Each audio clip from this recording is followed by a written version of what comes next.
Hello and welcome. So, if you've recently gotten a GSTR-3A notice that made you do a double take, well, you are definitely in the right place.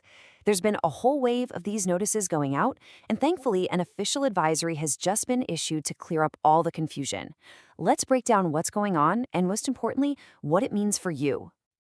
All right, let's just dive right in. Did you recently check the GST portal or open your email and find a GSTR-3A notice staring back at you?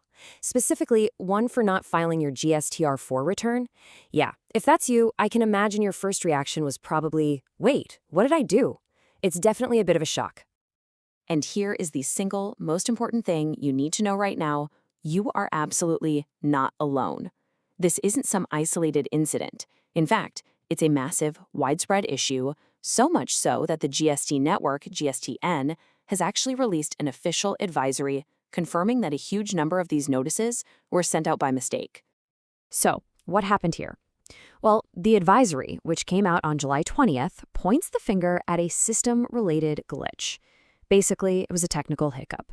It wasn't you. It wasn't a new rule you missed. It was just an error in the system that incorrectly sent out these notices even to people who had no requirement to file that return in the first place.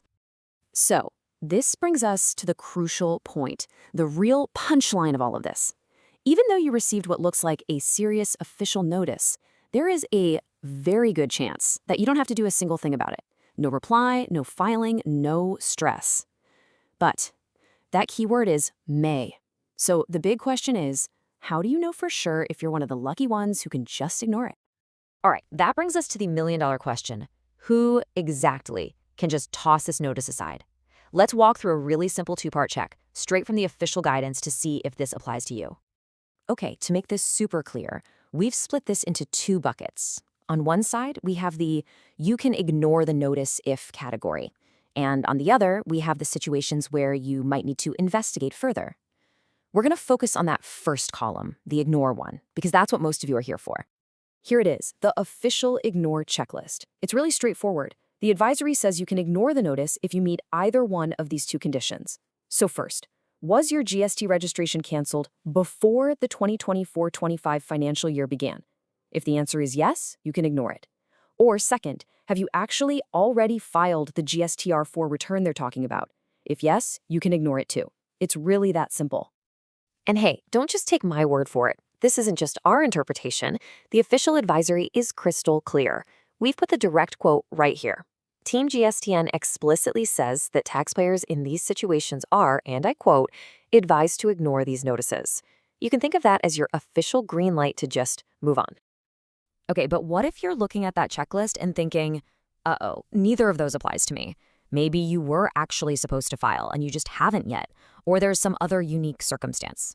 Don't panic. There's a clear official path for you too. For pretty much any other situation, the advisory points you toward the grievance redressal system.